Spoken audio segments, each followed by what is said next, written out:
Just remembering all the things that God has done. క్లుప్తంగా చెప్తానండి.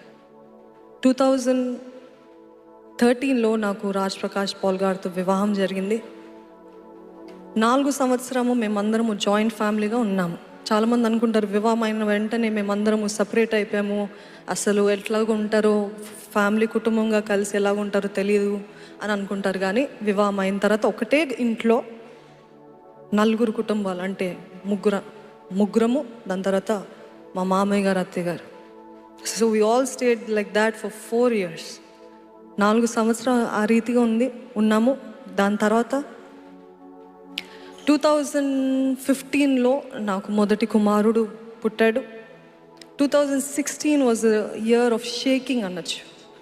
Year of shaking, అంతా కూడా షేకింగ్. అప్పటి వరకు హ్యాపీ లైఫ్, ఎవ్రీథింగ్ పీస్ఫుల్. అప్పుడు మేము మా మామయ్య గారితో సేవలో సహకరించేవారు కాబట్టి అది మన పర్సనల్ సవాల్లాగా అనిపించలేదు. అంటే ఉండేవి కానీ మరి పెద్దగా ఉండేవి కాదు. కానీ 2016 దేవుడు కొత్త మార్గాలు తెరవడం స్టార్ట్ చేస్తాడు. We went to the US in 2016 November December 2 months of ministry there. దాని తర్వాత మరలా సింగపూర్, మరలా ఇంకా ఆంధ్రాలో పలు ప్రాంతాలని సేవకుల్ని చాలామంది పిలుస్తూ ఉన్నారు. మేము అనుకున్నాం ఇదేమో ఇన్విటేషన్స్ పైన వెళ్ళటము, పరిచర్య చేయటము, రావటము, మరలా యథావిధిగా కుటుంబ జీవితం నడిపించడం ఇంతేనేమో అని అనుకున్నాం. కానీ 2016 ఆ USకి వెళ్ళి వచ్చే కల్లా ముందున్న బాధ్యతలు, సేవకులకున్న బాధ్యతలు అన్నీ కూడా హఠాత్తుగా ఆయన దగ్గర నుండి తీసివేయబడ్డాయి.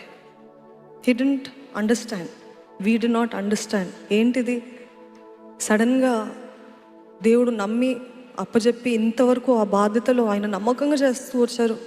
సడన్గా నీకు ఈ పాత్ర లేదని చెప్పడం ఏంటి అని చాలా స్పిరిచువల్ లైఫ్లో చాలా షేకింగ్.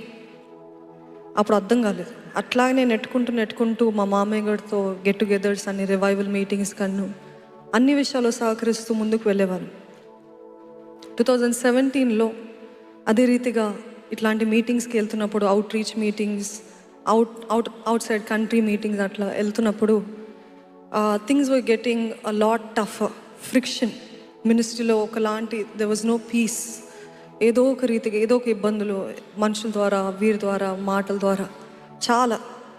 ఇంకా ఆయన ఎంతైనా ఆయన పుష్ చేసుకుంటూ వచ్చారు రాజు గారు. దాని తర్వాత ఇంకా ఆయనకు అవ్వక ఆ సంవత్సరం మేము మొదటిసారిగా